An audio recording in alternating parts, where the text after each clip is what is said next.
for the translators. Yeah. So, ladies and gentlemen.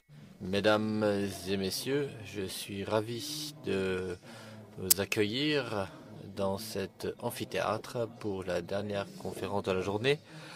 Je m'appelle Pierre Compère et je travaille chez Agri Sud-Ouest Innovation. Agri Sud-Ouest Innovation, c'est un pôle de compétitivité français et nous connectons nos membres, les startups, les PME, les grandes entreprises, les universités et les autorités locales afin de permettre la mise en place de chaînes écologiques intelligentes, et la robotique y ont à voir. Alors la dynamique de cette dernière réunion et l'implantation de la robotique est très forte en Occitanie et dans le sud-ouest de la France, et surtout sur le territoire de la Sicoval, qui est la communauté de conurbation basée au sud-est de Toulouse, ici où nous sommes, et c'est le centre de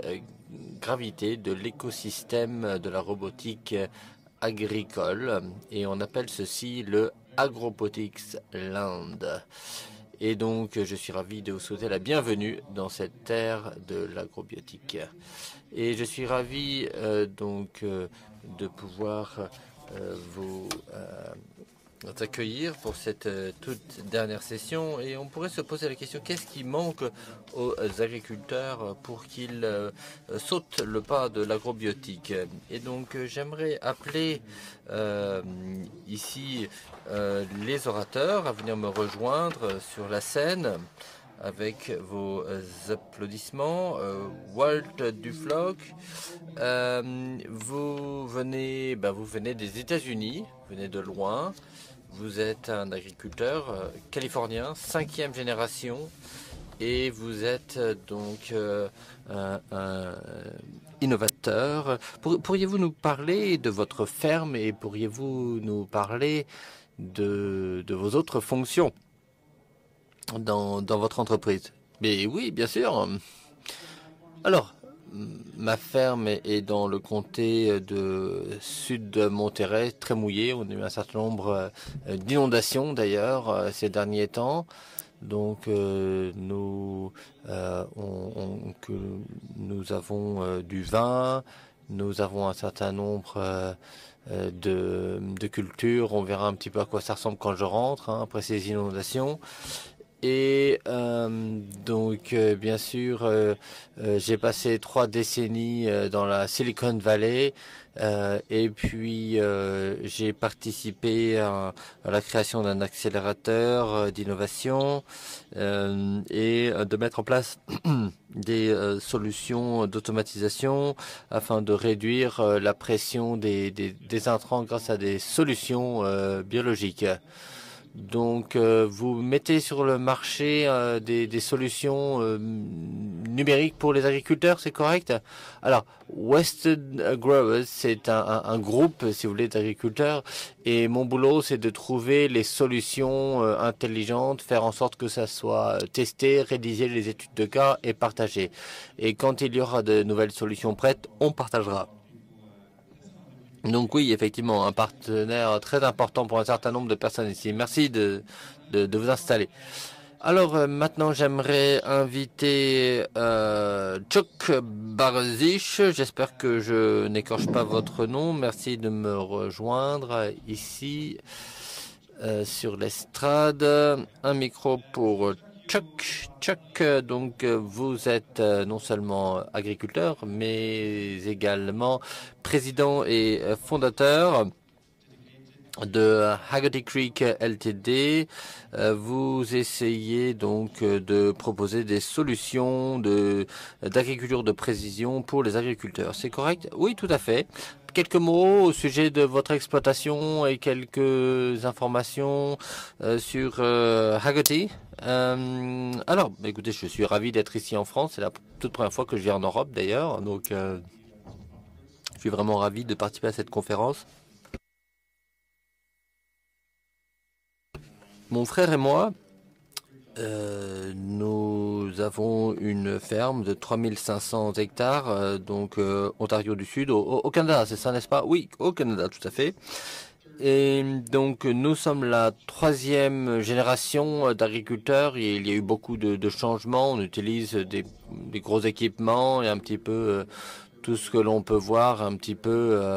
Nous faisons partie de ces grands méchants qui détruisent l'environnement. Enfin, on fait que parler de nous avec nos grosses machines.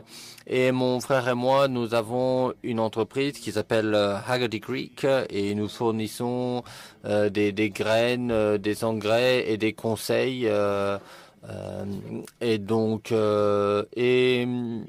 nous sommes également impliqués dans l'agriculture de précision.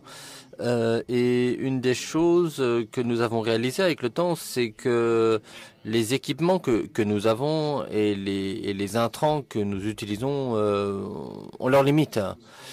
Ils nous ont permis d'arriver à un certain point, mais l'équipement ne peut pas vraiment être encore plus gros. Et puis on peut pas augmenter les doses. Enfin, c'est pas possible. C'est pas ça la réponse. Et donc, on s'est tourné vers la robotique. On a testé un certain nombre de solutions. Et un petit peu comme Walt l'a dit, ce que nous faisons au sein de Haggerty Robotics, c'est qu'on prend ces solutions, ces différentes options, et on essaye de les transformer en solution à un problème. L'idée, c'est pas d'aller voir les agriculteurs et leur dire voilà une technologie, vous pouvez l'utiliser. Non, on prend la technologie, on ajoute nos conseils et on propose ceci comme solution au problème des agriculteurs.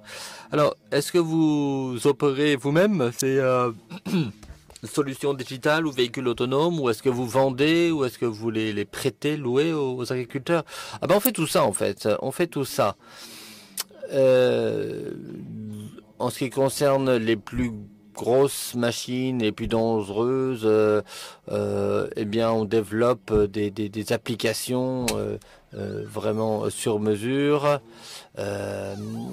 Pour les robots les plus petits, alors si le robot a prouvé sa capacité, on le vend, mais en règle générale c'est pas le cas pour l'heure. Oui, pour l'heure effectivement, mais la plupart du temps on va le louer à l'agriculteur pour réaliser une tâche spécifique et ensuite notre technicien sera disponible pour aider l'agriculteur à faire un bon usage de ce robot. Oui, effectivement, on a une organisation similaire en France. On a ce qu'on appelle les ETA, les entreprises de travaux agricoles, et les agriculteurs peuvent faire appel à eux pour réaliser le travail à la ferme.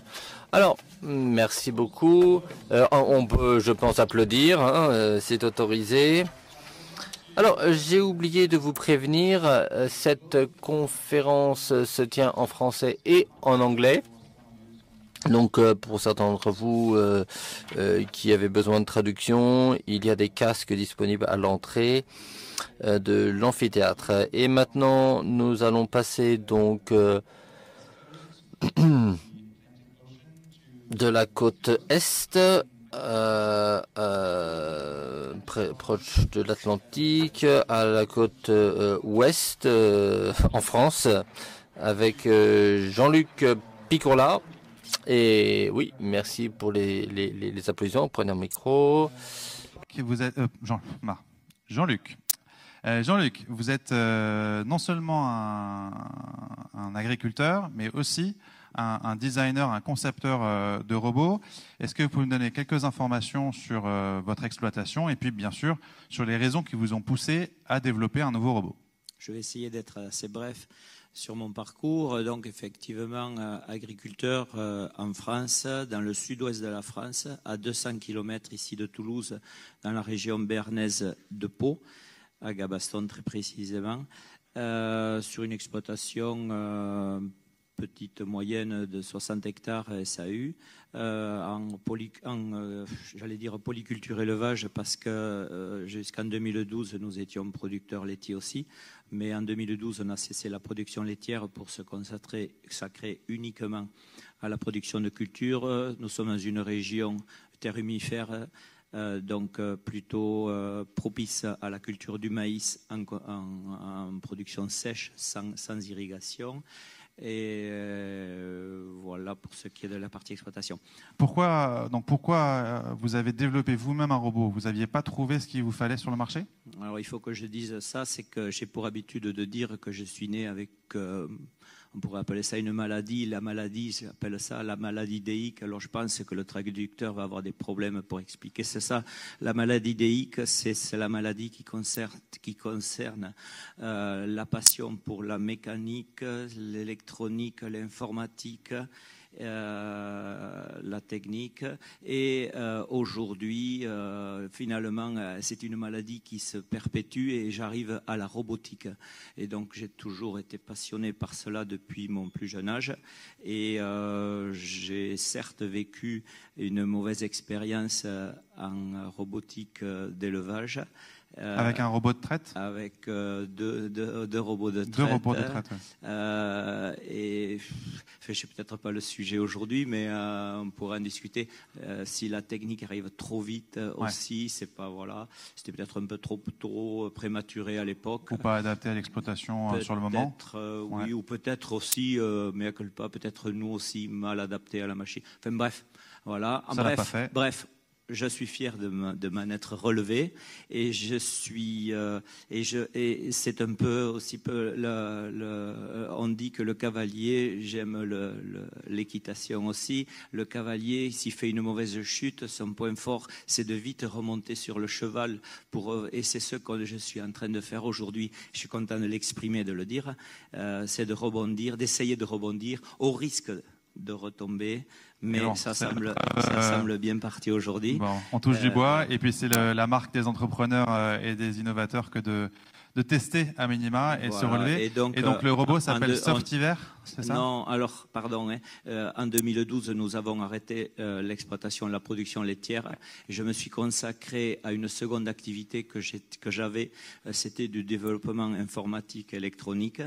Donc, la marque Softiver, nous réalisons des régulations des systèmes destinés à l'agriculture de précision, du guidage de tracteurs, des régulations essentiellement de semoirs. On travaille avec des grandes marques, avec des clients, avec des utilisateurs finaux, et on équipe pas mal de machines. Et de fil en aiguille, on est arrivé à avoir à développer une branche aujourd'hui que l'on espère de robotique. Voilà. Comment s'appelle le robot?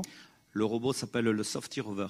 Et qui est donc il est exposé pour la première fois au FIRA. On est heureux de venir au FIRA. Et ce ne sera pas la dernière, a priori. Je l'espère. Merci beaucoup. Installez-vous. Et on peut l'applaudir pour cette première introduction. Et je vais demander maintenant à Florent Georges de me rejoindre sur scène. Vous pouvez également l'applaudir pour l'encourager. Merci. Vas-y. Alors Florent a une triple casquette. Il est agriculteur. Il travaille également en CUMA. On va vous expliquer ce que c'est que les CUMA. Et en plus, c'est grâce à lui, si je ne me trompe pas, qu'une grosse partie des démos a pu se mettre en place aujourd'hui. Donc on peut, à ces 3 titres, l'applaudir encore une nouvelle fois. Alors, Florent, quelques mots sur ton exploitation et puis peut-être aussi quelques mots sur les CUMA. Qu'est-ce que sont que les CUMA? Parce que c'est une spécificité française et qui va forcément intéresser nos camarades. Moi, je suis sur donc une exploitation familiale de 150 hectares de grandes cultures, labellisée en agriculture biologique depuis 2016 maintenant.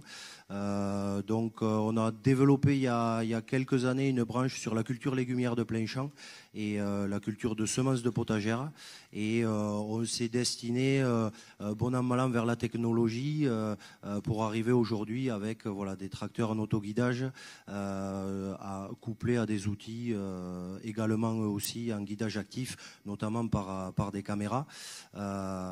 Donc ça c'est un peu le point sur l'exploitation. Alors voilà, on est situé dans les Hautes-Pyrénées, à Castelnau-Magnoac, avec une exploitation qui est 100% irrigable et un équivalent temps plein qui oscille entre 2,5 et 3 pour donner un peu l'ordre d'idée. Et puis effectivement, comme tu le disais, je suis animateur à la Fédération des CUMA du Gers. Donc l'acronyme CUMA, c'est Coopérative d'utilisation de matériel agricole. Alors pour faire rapide, c'est des agriculteurs qui se mettent en commun pour fonctionner ensemble. Effectivement, le but recherché au départ, c'est d'essayer d'optimiser les charges de mécanisation.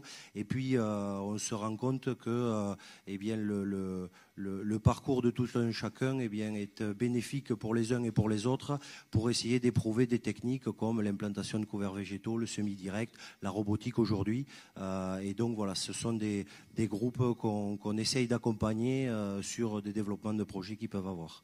Donc en gros, c'est donc des organisations collectives dans lesquelles les agriculteurs mutualisent un certain nombre de ressources, que ce soit des ressources mécaniques, matérielles, mais aussi, on l'a compris, immatérielles, avec un grand partage de connaissances entre les membres de cette CUMA. C'est aussi un des éléments moteurs de l'adhésion d'un agriculteur à une telle coopérative. Tout à fait. Alors c'est vrai que c'est difficilement palpable quelquefois, mais voilà, sur des techniques, voilà, typiquement, il y a une petite dizaine d'années, le semi-direct a un peu explosé par rapport à la problématique d'érosion des sols et ce genre de choses-là. Et c'est vrai que bien de pouvoir être à plusieurs, on va quand même plus vite pour éviter de faire des erreurs trop grosses et qui nous handicapent par la suite pour pouvoir pérenniser ce genre de choses-là. Donc c'est pour ça qu'effectivement, de ce point de vue-là, c'est assez performant. Et puis il y a aussi la mutualisation également de salariés pour pouvoir déléguer du travail et arriver à rendre encore plus cohésif ce genre d'agriculture.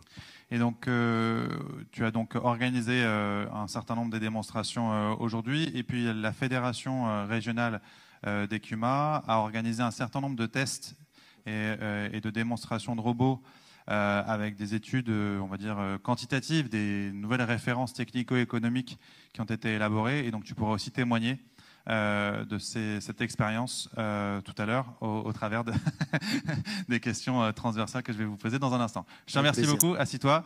Allez, we all on stage now. So... Bien, nous sommes tous ici. Nous pouvons reprendre la discussion et nourris par vos expériences sur le terrain. Donc, on a des questions pour vous quatre et vous allez pouvoir répondre et réagir aux premières réponses.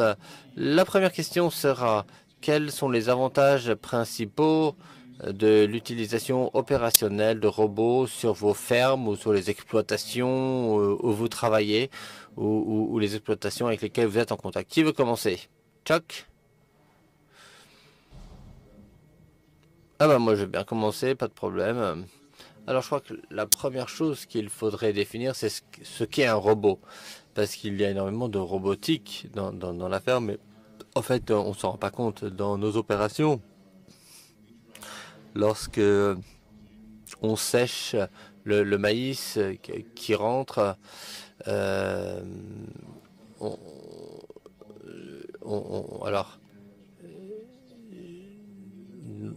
n'a pas le même système, on n'a pas le système métrique, enfin bref, mais on sèche environ 1,5 bushel de blé.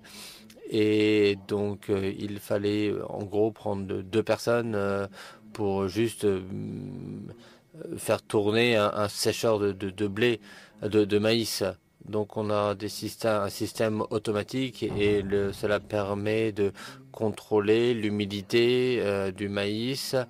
Et puis, le maïs sort à un niveau d'humidité voulu, et puis il est ensuite envoyé vers des réservoirs et puis on reçoit des messages quand on a des problèmes. Depuis quelques années maintenant, on n'a plus besoin de travailler la nuit et effectivement on a réduit la masse de travail. Alors ça n'était pas un choix, les 2 personnes travaillent toujours pour nous, mais en fait maintenant ils travaillent que en journée, ils ne travaillent pas la nuit. Et en fait, ils sont beaucoup plus précieux pour nous à travailler de 7 heures du matin à 6 heures du soir plutôt que d'être là-bas à 3 heures du matin. Donc, on a effectivement augmenté le salaire de cette personne et c'est un des gros avantages de la robotique. Ça marche pas? Oui. Quels avantages? Alors, je dirais que pour les cultures de spécialité, ma foi, la main-d'œuvre, c'est effectivement le poste de coût le plus élevé. Et pour la façon dont l'agriculteur voit le robot, c'est gestion de ce portefeuille. Quand on regarde le marché US, il y a eu une chute dans la main-d'œuvre de 10 millions de familles dans les années 50 à environ 2,4 millions de familles d'agriculteurs. Alors, je vous parle sur ces 2,4 millions, il y a 350 000 qui sont en réalité des immigrants. Et donc, il y a une chute dans le travail à la ferme. Et puis, la jeune génération ne voulait pas faire le boulot parce que c'est dur et ils ont choisi de faire autre chose. Effectivement, il y a plus d'immigration et donc, effectivement, il faut payer cette main-d'œuvre. Donc, effectivement, ça a changé la donne. Donc, il y a des robots qui font de la plantation, de l'arrosage, les récoltes, afin de réduire le coût et gérer au mieux la main-d'œuvre qui existe déjà. Donc, l'idée, c'est de réduire les coûts et effectivement de faire face à la chute de la main-d'œuvre. Jean-Luc ou Florent? Sur cette difficulté à trouver de la main-d'œuvre. Et au-delà de la capacité à recourir à de la main-d'œuvre qualifiée, est-ce qu'il y a aussi des conséquences en termes d'organisation du travail, plus de flexibilité du travail amené par la robotique ou alors d'autres contraintes peut-être associées à ces nouveaux équipements? J'ai une perception un petit peu différente du robot par rapport à la main-d'œuvre. J'entends souvent que le robot, il est là pour remplacer de la main-d'œuvre. Et certes, alors bon, ok, tout ça, mais je le perçois pas, je le vois pas sous cet angle-là. Je le vois comme un outil. Ce serait comme si on disait, est-ce que, j'ai parlé aujourd'hui beaucoup de la perceuse par exemple, est-ce que la perceuse est un outil qui remplace un homme qui fait un trou avec ses ongles ou avec un outil à main, voilà. Non, la perceuse est un outil qui va faire un trou rapidement, de façon précise et millimétrée, parce que l'outil, la vitesse, technologiquement, elle est conçue différemment. J'ai essayé de donner des images. Le robot, je le vois comme ça. Aujourd'hui, qu'est-ce qu'on aspire? Un agriculteur, alors je parle pour moi, mais je vois bien que même si on pense différemment, dans le fond, on arrive à avoir des similitudes entre agriculteurs.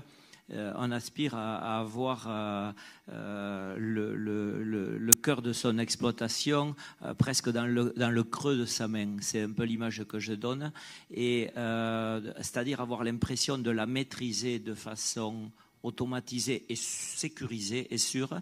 Bon, là, l'outil que l'on présente, il est là pour poser des graines dans le sol, de sorte à produire, de sorte à manger, de sorte à que le monde continue à vivre en paix, etc. Et il faut que la graine soit bien posée, à une profondeur bien précise et de façon régulière, et du début à la fin. La main-d'œuvre, au bout d'un moment, y compris surtout moi, la fatigue, la concentration, le stress, un SMS, un appel, suivre son travail, hop, repartir. Ça fatigue, ça, voilà. Là, donc c'est moins un sujet, en tout cas tu insistes moins sur le sujet de la quantité de main-d'œuvre que la qualité du travail. La main-d'œuvre, du boulot, du travail, il y en a. La caissière qui me dit j'ai peur de perdre mon emploi, bon, je la plains, mais pas parce qu'elle perd son emploi, je la perds parce qu'à mon avis, elle a une mauvaise vision de la perte de son emploi. En fait, son emploi, il va être rebougé à un autre endroit et beaucoup plus valorisant pour. Enfin, je le vois comme ça. Certes, je regrette la dame qui était au péage à l'autoroute parce que je sélectionnais mon péage pour savoir où c'est que là. Et aujourd'hui, grâce au télépéage, certes, je place plus rapidement. C'est moins charmant, ok. Mais mettre des personnes. le travail est différent et on évolue dans le temps comme ça. On a toujours, mais c'est pas pour autant qu'on a de nouvelles problématiques, de nouvelles ennuis de vie. Et si on les a pas, on se les cherche parce que l'humain a besoin d'avoir des problématiques pour apprécier les bons moments. Après, pour avoir le soleil, il faut qu'on ait eu la pluie et se mouiller pour profiter du soleil qui, au bout d'un moment, nous fatigue. Le mauvais temps, j'ai un ami qui me disait, le mauvais temps, c'est le temps qui dure, c'est-à-dire, c'est celui qui... Et le mauvais travail, c'est le travail qui dure, c'est-à-dire, il faut se lever le matin pour aller traire ses animaux. Et voilà. Mais le bon travail, c'est celui d'aller voir son animal ou sa parcelle, voir la plante qui pousse. Est-ce qu'elle pousse correctement? Est-ce que j'ai une infection, une maladie Voilà. Et dans ce sens-là, le robot me libère de cette tâche-là. Je sais qu'elle sera bien faite. Les capteurs sont là pour me surveiller le travail. Je perçois comme ça. Oui, non, mais c'est intéressant. Vous insistez finalement tous les trois sur, même s'il y a un problème au démarrage de quantité de ressources de main-d'œuvre disponibles, vous insistez tous sur la qualité du travail effectué et la requalification des fonctions plutôt que la perte.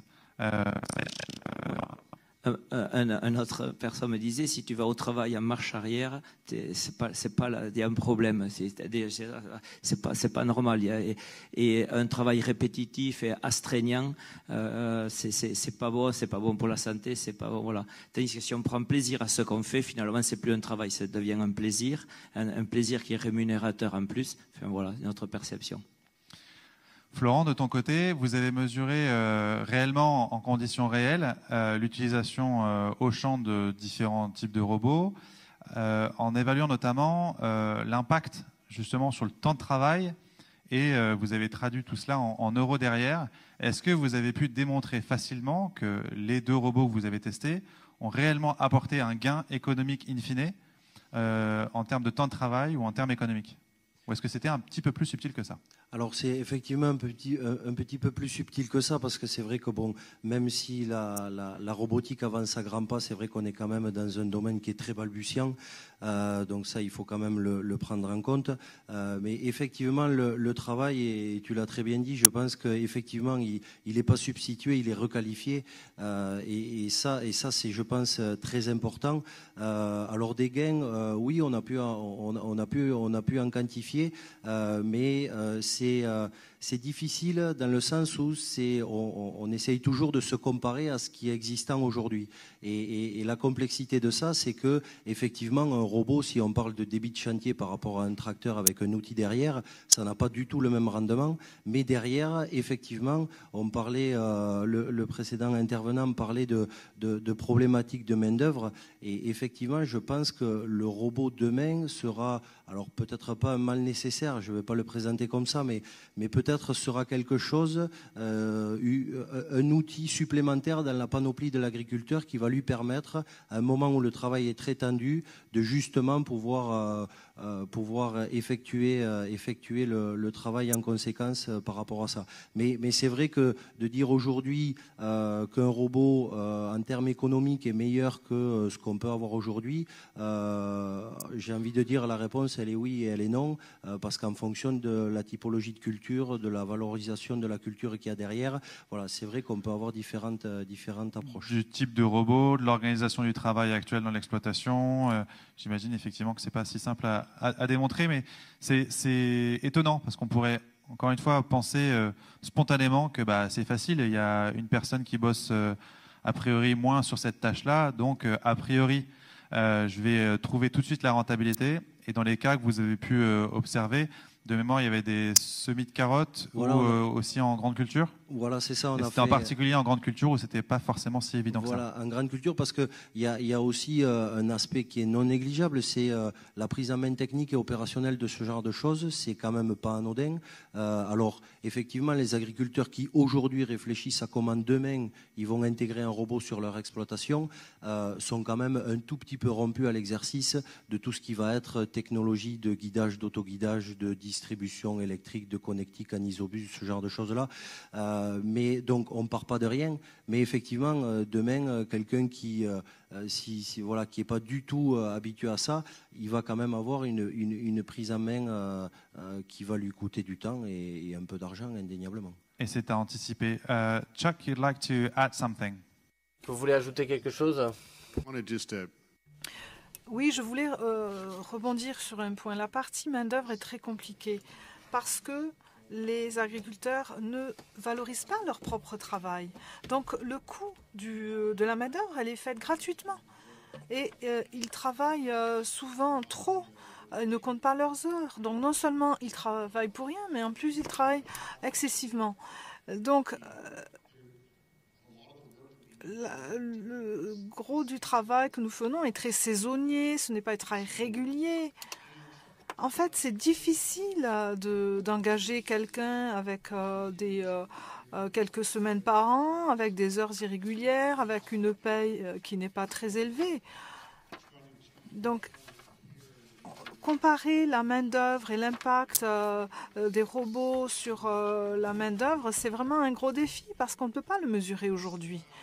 Et en fait, il y a vraiment l'incapacité à engager de l'aide. C'est vraiment quelque chose qui vraiment est patent. Et on ne se paie pas assez. Donc le robot va finalement assurer la soudure et remplir ses vides. L'agriculteur finit par ne plus pouvoir finir toutes ses tâches comme il le devrait. Donc il commence à faire des compromis sur sa manière de cultiver et peut-être il ne cultive pas aussi bien qu'il le devrait ou ne suit pas toutes les bonnes pratiques parce qu'il n'a pas assez de temps. Et c'est vraiment des compromis qu'il doit faire tous les jours. Donc en fait, le robot devrait justement libérer du temps pour les agriculteurs pour accomplir des tâches ou avec plus de précision ou de détails. Walt, vous avez dit également que un agriculteur, est-ce que vous utilisez des robots sur votre... oui, on est une association d'agriculteurs. Donc vous avez des robots? Vous n'êtes pas aux opérations, mais vous avez des robots sur votre exploitation agricole. Alors, quels sont les champs possibles, les éléments que vous avez dû ajuster avant d'introduire ces robots sur votre exploitation? Je crois que la plus grande préoccupation pour les exploitations, c'est qu'en fait, tous les innovateurs, eh bien, ils vont un peu essuyer les plâtres des anciens innovateurs. Donc, il n'y a pas une relation, en fait. Ça fait longtemps, ça prend beaucoup de temps, pardon, pour s'échauffer, pour se préparer. Donc, on peut arriver déjà avec des associés dans le débat. Il y a quelques fois, on savait très bien que des personnes qui avaient 4 à 5 ans d'expérience, ils connaissaient les problèmes rencontrés. Donc en fait, il faut comprendre les problèmes, comprendre exactement votre budget, les questions économiques qui vous contraignent et également, il faut voir les choses du point de vue de l'agriculteur, pas du point de vue de la start-up. En fait, mon robot, il y a beaucoup de caractéristiques. L'agriculteur, il veut savoir si ça fonctionne. Quelles sont la masse et s'il y a une panne un samedi après-midi, je fais comment puisque j'ai besoin avant lundi. Donc qui va venir le réparer? Donc ça, ce sont toutes ces questions avec votre fabricant de robots que vous devriez vraiment voir en amont. Est-ce que, d'accord, il peut travailler, est-ce qu'il y a l'infrastructure derrière? S'il y a un problème à n'importe quel moment, je vais avoir accès à quelqu'un qui va venir le gérer. De réaliser le premier niveau d'assistance avant de se tourner vers le fournisseur si jamais il y a un problème plus important. Mais exactement. Nous, on est là vraiment, sans prétention aucune, mais pour essayer un peu d'entreapercevoir tout ce qui est tout d'abord volet organisationnel, parce que c'est pas rien de mutualiser du matériel, je dirais, conventionnel aujourd'hui. Ça l'est encore moins sur de la robotique. Donc c'est vrai qu'il faut quand même jalonner un tout petit peu l'utilisation. Et puis derrière, on parlait de volet économique. Et c'est vrai que c'est là aussi où on essaye d'intégrer quelques données pour avoir un certain seuil de rentabilité. Dire que demain, tout le monde aura des robots pour semer des cultures classiques, entre guillemets. voilà, je ne sais pas si effectivement c'est faisable. Peut-être, enfin nous en tout cas, en termes de seuil de rentabilité, aujourd'hui on le voit plus, et alors là c'est la partie un peu agriculteur qui ressort aussi, mais plus sur des cultures à valeur ajoutée, pour essayer de derrière optimiser un maximum l'achat et l'investissement de ces matériels-là. Donc voilà, nous aujourd'hui on est vraiment très demandeurs auprès de constructeurs, de partenariats pour justement éprouver les robots au champ, in situ, et parce que concrètement l'essai qu'on a fait avec l'entreprise AgroIntelli, en 3 jours d'essai, il y a eu quand même énormément de réglages et de discussions entre la hotline au Danemark et les ingénieurs qui étaient dans le Gers pour justement régler tout un tas de paramètres. Et ça, je pense que aussi bons soient les ingénieurs en bureau d'études, on oublie pas mal de choses, et quand on est sur le terrain, la réalité nous saute aux yeux et on n'a pas besoin de réfléchir à grand chose pour imaginer qu'est-ce qui pourrait bloquer. Non, la topographie en l'occurrence peut être un élément quand même. Oui, le relief. Tout à fait, exactement. Jean-Luc, quelles sont les craintes qu'expriment les agriculteurs à qui tu vends tes robots, ou à qui tu cherches à vendre tes robots? Parce que je crois qu'on est là sur des prototypes, ou il est déjà commercialisé? Alors, nous, on est là avec une machine, un proto, qui à l'origine a été fait pour une utilisation personnelle dans un premier temps, avec un concept que l'on a pensé personnellement, qu'on a essayé de voir pour qu'il soit globalisé sur le futur, puisqu'effectivement l'idée c'est d'avoir une pérennité et de le commercialiser dans le futur. Et d'abord, on cherche à repérer comment il est perçu par le milieu agricole, enfin par les agriculteurs eux-mêmes. Et là, on a 2 franges de réaction. Il y a ceux qui sont accros, qui se disent l'avenir est là, l'optimisme est là, comme on parlait tout à l'heure avec mon homologue, et demain c'est sur cette machine. Et on a ceux comme la caissière qui a peur que la caisse automatique lui prenne son travail, et qui, comme ceux qui roulent en Ferrari, ont peur que la fille ne remarque pas la Tesla parce qu'elle ne fait pas de bruit et la couleur blanche ne reflète pas aussi bien que le rouge ou le V12 de la Ferrari. Il y a ceux qui ont peur que leurs 300 chevaux qui sont dessous ne soient plus aussi rutilants avec une machine qui ne fait pas de bruit, qui fait 10 fois son poids en moins, voilà. Mais je veux surtout éviter ce genre de clivage, parce que peut-être ils ont fortement raison, peut-être on a fortement tort, je suis persuadé du contraire, mais je veux essayer de le prouver, je veux essayer de voir qu'on avait raison, que nous avions raison, et voilà. Et c'est certainement l'entre-deux qui sera la réalité de demain. Oui, où tout le monde aura peut-être raison, parce que les situations seront diverses. Tout à fait. Back to English, if you'd like to. Alors, revenons à l'anglais maintenant. D'un point de vue beaucoup plus pratique, outre les investissements initiaux, car nous savons que les robots sont quand même très coûteux pour le moment, donc outre l'investissement qui est coûteux, le coût d'intégration d'un robot qu'un agriculteur doit anticiper. Nous avons parlé beaucoup de ce sujet, mais je crois que c'est important que vous nous en parliez un petit peu plus. Je crois que ça dépend vraiment, sincèrement. Une des raisons pour lesquelles il y a un coût d'intégration, c'est qu'en fait, le robot, c'est pas quelque chose qu'on ajoute à l'exploitation agricole. C'est pas une peinture sur le mur qu'on met pour faire joli. En fait, ça devient le mur, ça devient le cœur de l'opération de l'exploitation. Il faut compter sur lui, parce que le robot, ce n'est pas un équipement traditionnel qu'on avait, et donc les agriculteurs doivent modifier pour l'intégrer. En fait, nous avons des Raivonon Et ces machines, elles ont donc avec un système de remorquage, donc il a fallu changer notre système d'exploitation pour nous adapter en fait, à la machine. Donc finalement, ça ne nous a pas coûté très cher, mais c'était un gros changement sur la manière. En fait, il a fallu intégrer le robot dans notre exploitation, notre manière de travailler. L'autre robot de désherbage que nous avons,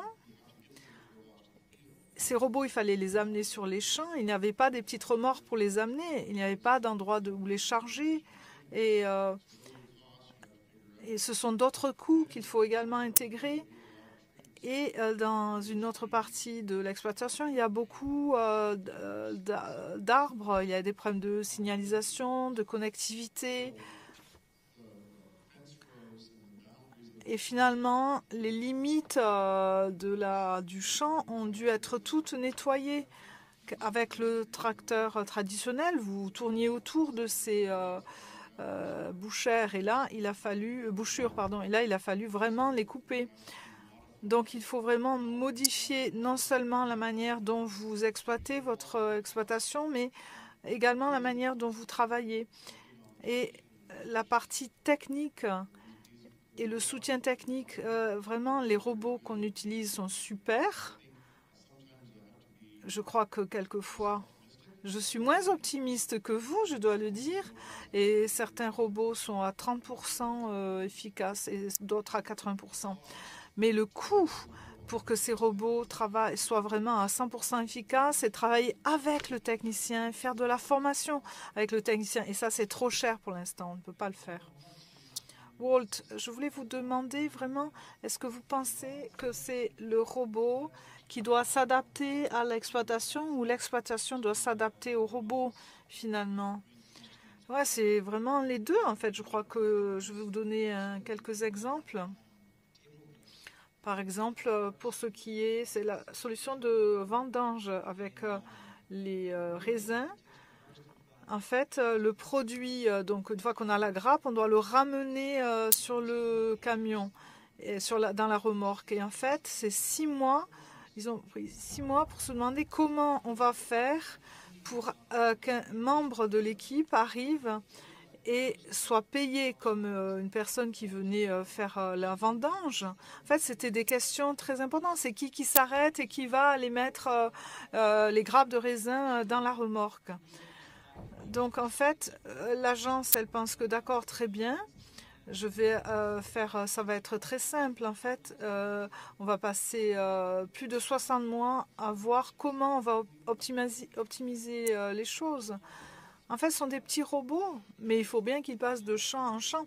Et en Californie, il y a beaucoup d'exploitants agricoles qui, en fait, ça devient un travail à temps plein.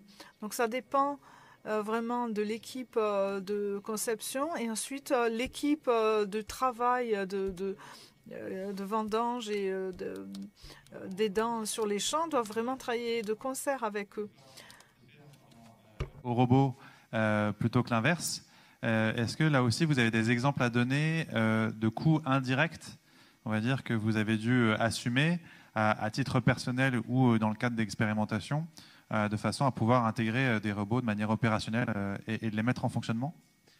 En coût indirect, alors je ne le verrai pas tant au sens pécunier du terme, même si c'est du temps passé, on dit que le temps c'est de l'argent. Donc, mais effectivement, je parlais tout à l'heure d'un certain nombre de prérequis à avoir par rapport à ça. Et je pense que la prise en main du robot, l'arpentage des parcelles, la cartographie de l'exploitation, s'affranchir des problématiques de réseau. On peut avoir le plus féru des agriculteurs et vis-à-vis de la technologie, s'il est situé en zone de montagne ou en zone blanche, bon, malheureusement, je pense que ça sera un peu compliqué pour lui. Donc, je pense que tous ces genres de choses-là, voilà, il faut, je pense, comme Jean-Luc, pousser un peu l'optimisme par rapport à ça, mais ne pas trop peut-être enjoliver les choses et voir un peu la robotique comme quelque chose d'utopique qui fait que demain tout va se passer tout seul 24 heures sur 24 et 7 jours sur 7. Et c'est vrai que je pense que ces coûts-là sont difficilement palpable aujourd'hui, encore que des gens qui ont d'ores et déjà des matériels en autoguidage et autres peuvent déjà, à mon avis, le toucher du doigt beaucoup plus facilement. On parle bien là, dans ces exemples, et Jean-Luc pourra en donner d'autres, d'agriculture de plein champ, d'agriculture en extérieur et non pas d'agriculture indoor, où là, on l'imagine, l'intégration de robots peut se faire de manière beaucoup plus simple dans la mesure où l'environnement est contrôlé. C'est peut-être pour ça aussi qu'on a vu qu'en élevage, et en particulier en élevage hors sol ou en bovin-lait, la robotique s'est développée beaucoup plus rapidement. Jean-Luc, Pardon, oui, en élevage, par expérience, il y a un paramètre différent, c'est qu'on vit avec de la vie, enfin, des animaux, et qui ont aussi leur façon d'appréhender le robot et de le percevoir. Et c'est pas toujours ultra simple. Et donc, pour avoir cette expérience, je suis sûr qu'au champ, on ne l'a pas encore vécu, puisqu'on est en phase un peu avant, messieurs les utilisateurs, et on s'attend effectivement à des problématiques inconnues. On en a imaginé beaucoup, on les a pensées. Donc, le robot que l'on construit, que l'on présente aujourd'hui, il a été pensé au maximum, mais je suis certain qu'on a oublié beaucoup de choses qu'on n'a pas, et c'est là qu'on veut apprendre. Et alors, quand on parle d'optimisme, c'est-à-dire que si on n'a pas cet optimisme, cette niaque, comme on dit chez nous, cette envie de réussir, c'est difficile parce qu'il y a beaucoup à faire. Mais l'agriculteur, et je l'ai remarqué en arrivant, en discutant avec nos collègues outre-Atlantique, est conçu avec des gènes qui sont bien particuliers. Il a les pieds qui marchent bien sur la terre, il appréhende bien la problématique, la pragmatique, comme dit Christophe Aubé, la pragmatique de l'agriculteur, mais la tête dans les nuages pour penser et réfléchir à demain et garder une vision optimiste. Et alors, c'est certainement des défis, c'est certainement des challenges économiques et techniques, et surtout économiques. Et parce qu'avant tout, c'est le nerf de la guerre, et c'est l'économique qui, voilà. Et pour réussir, il faut que le robot soit précis, fasse bien le travail, et que l'agriculteur s'adapte. Et voilà, que les deux soient coordonnés. Chuck, you'd like to elaborate on that? Chuck, vous voudriez rebondir sur cette question? Je crois que la raison pour laquelle l'intégration est vraiment importante, c'est que la logistique de travailler à l'extérieur, et Wall en a parlé aussi, la logistique, l'organisation du travail à l'extérieur avec le robot, souvent il n'est pas à 100% de son efficacité. Et lorsque les vendeurs nous disent « Ah voilà, ce robot, et vous allez avoir tel tant d'acres ou d'hectares par jour », pardon, en fait ce n'est pas 100%. Dès qu'on est à l'extérieur dans un environnement naturel, parce que l'efficacité opérationnelle, il est quoi, 50-60% de vos attentes.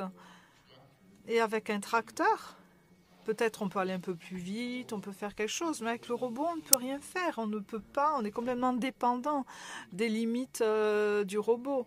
Et ça, c'est un coût caché finalement, car il est très difficile à mesurer ce coût. Merci pour ces apports. Peut-être quelques questions de l'audience. Allez-y. Je suis un étudiant de robotique et je viens d'une famille d'agriculteurs. Il y a dans 50 ans ou dans 15 ans, ce n'est pas clair, donc pour vous, quelle sera la ferme du futur dans 15 ans? Alors Walt,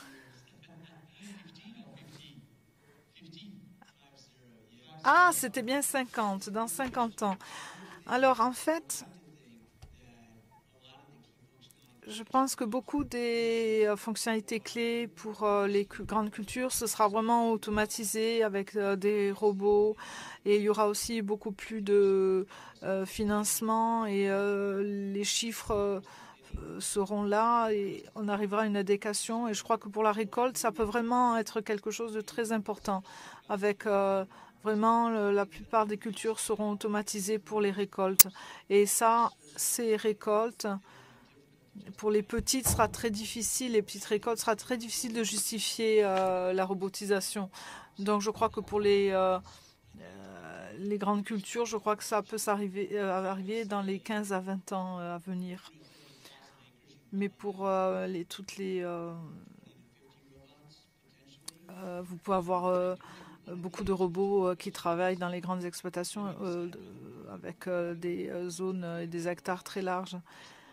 Et en fait, ça dépend. Il faudrait un mélange des deux pour les grandes exploitations et les petites exploitations. Et pour les récoltes de spécialité, eh bien, il faudra des petits robots avec une fonction bien spécifique, avec une petite plateforme, sauf pour les gros opérateurs qui peuvent justifier l'utilisation de ces robots.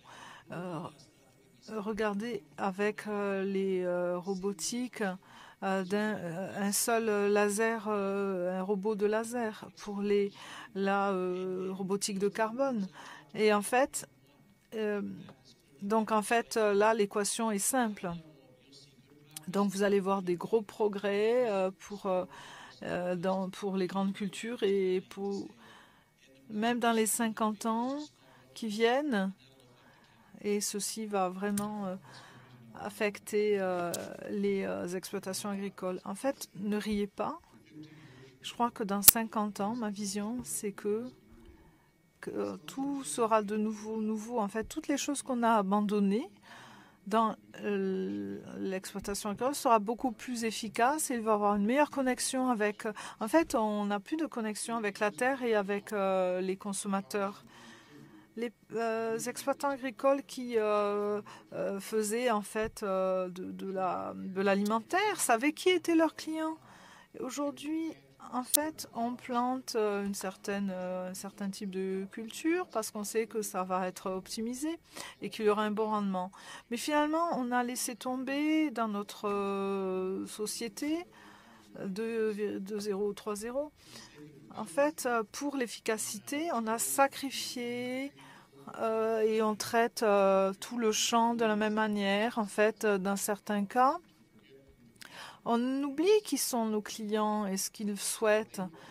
Je crois que la robotique, ça va nous apporter à grande ou petite échelle, peu importe, ça va nous donner la capacité de comprendre la parcelle, les plantes qui grandissent et donner aux clients exactement, leur donner une transparence.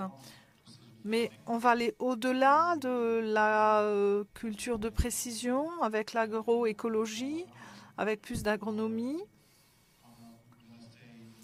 où on va rester sur ce chemin, sur cette trajectoire pour aller de plus en plus loin. Je crois sincèrement que ça va être un mélange des deux. Je crois que je n'ai pas la réponse à tout, évidemment.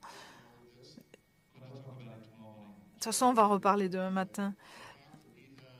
Mais l'automatisation, ça va faire qu'à grande échelle, ça va se faire.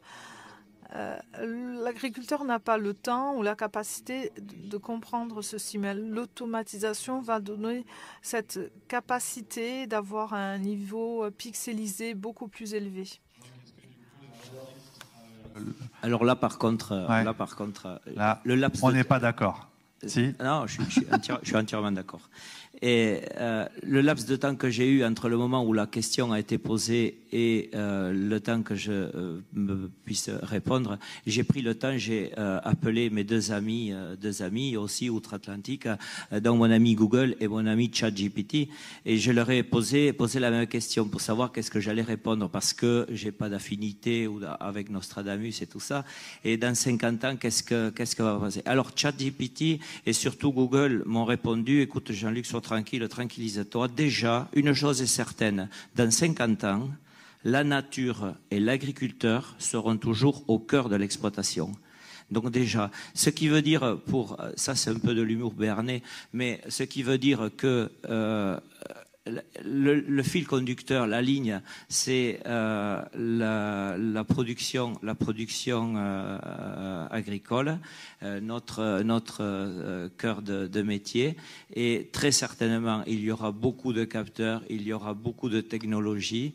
J'espère qu'il y aura beaucoup de paix aussi autour. Et tout ça pour pouvoir agrémenter le monde dans lequel nous vivrons dans 50 ans. Et voilà. Et avec l'espoir d'y être. Florent, du coup, est-ce que les robots vont nous aider à actionner des processus écologiques à des fins productives, ce qui est la définition peut-être de l'agroécologie? Ben, je pense en effet, on le vit de toute manière aujourd'hui, ça a été dit, sur des capteurs embarqués, on fait de la modulation d'azote, on fait de la modulation de densité de semis, on a pas mal de guidage sur des outils de désherbage mécanique. Donc effectivement, de l'agroécologie, de fait, on en fait, et grâce à l'automatisation de pas mal de matériel. Donc oui, je pense en effet que demain, on va continuer dans ce sens. Et pour rebondir sur ce que disait Jean-Luc, et ça a été dit par les collègues autour de cette table, c'est que effectivement, je pense que c'est une vue de l'esprit que de dire que l'agriculteur ne sera pas toujours prescripteur de ce que fait le robot. Et ça, je pense qu'il faut bien l'intégrer. Mais pour autant, oui, on y va. Et comme toute évolution, qu'on le veuille ou non, il y en a qui prennent le train, il y en a qui le prennent en retard, il y en a qui ne le prendront pas. Donc je pense que là-dessus, il n'y a pas... Il n'y a pas à tortiller. Walt, un petit complément. A small add-on. Yeah, I just wanted to compliment. Oui, je voulais rajouter que si vous pensez à ce que le robot peut faire, les entrepreneurs, en fait, ils sont très heureux de travailler aussi, car toutes les données, finalement, vont être gratuites et on va disposer de beaucoup de données. Et qu'est-ce qu'on va en faire une fois que cette donnée sera gratuite? Et je crois que dans les 5 à 10 ans qui viennent, du point de vue du business model, avec les entrepreneurs, et après on pourra en discuter autour d'un verre, mais les agriculteurs reconnaissent vraiment la valeur des données dont ils disposent. Donc on va avoir l'occasion de travailler avec des coopératives ou alors de manière entrepreneur pour ajouter ces données et l'offrir à un service à d'autres personnes. Et ces services vont devenir très importants et très précieux. Qu'est-ce qu'on va faire sans agriculteurs sur des données sur les fraises, avec 100 agriculteurs sur les laitues? Et ma question est de savoir, est-ce que les agriculteurs vont avoir les IP et faire leur marché, ou finalement est-ce que ce sera les entrepreneurs? Il me tarde de voir ce qui va se passer. Alors, ce sera peut-être les mots de la fin, à moins que vous voudriez ajouter quelque chose, Chuck. En fait, je suis tout à fait d'accord. Et ceci nous fait penser à ces capacités de prédire les choses, de prévoir les choses, en fait. Donc, nous espérons qu'on travaillera bien ensemble et qu'on va pouvoir faire des choses vraiment chouettes. Je pense que sur l'aspect robotique, je pense qu'il y a un élément vis-à-vis de la réglementation. J'en discutais avec des constructeurs qu'il y avait aujourd'hui, et c'est vrai que je pense qu'il manque aujourd'hui peut-être un peu de lobbying là-dessus pour qu'on pour qu'on ait des choses un peu pratico-pratiques, parce que c'est vrai que si demain on est juste un agriculteur berger d'un troupeau 4.0, bon, c'est pas finalement, je dis ça par rapport au fait qu'aujourd'hui on a besoin d'une présence humaine pour surveiller notamment les séquences d'automatisation et de pouvoir y intervenir.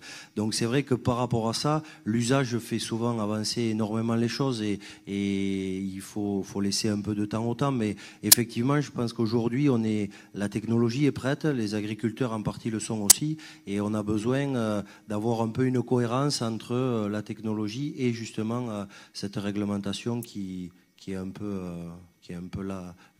lente, quoi. Et le mot de la fin pour Jean-Luc. Alors le mot de la fin, je suis en train de calculer. Le philosophe. J'ai invité une table ronde, il faut quand même que je leur case. J'ai un message important que je me suis rendu compte en construisant le robot, en le mettant en place, c'est que j'ai des amis qui ont eu des accidents du travail.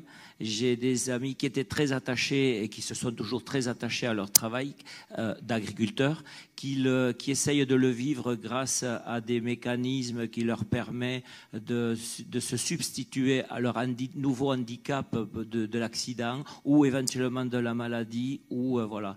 Et là, je me dis, tiens, le robot, tu vois, eh bien, il pourrait leur permettre de continuer leur passion, leur métier, et avec l'impression de le faire aussi bien et aussi facilement qu'une personne entre guillemets normale.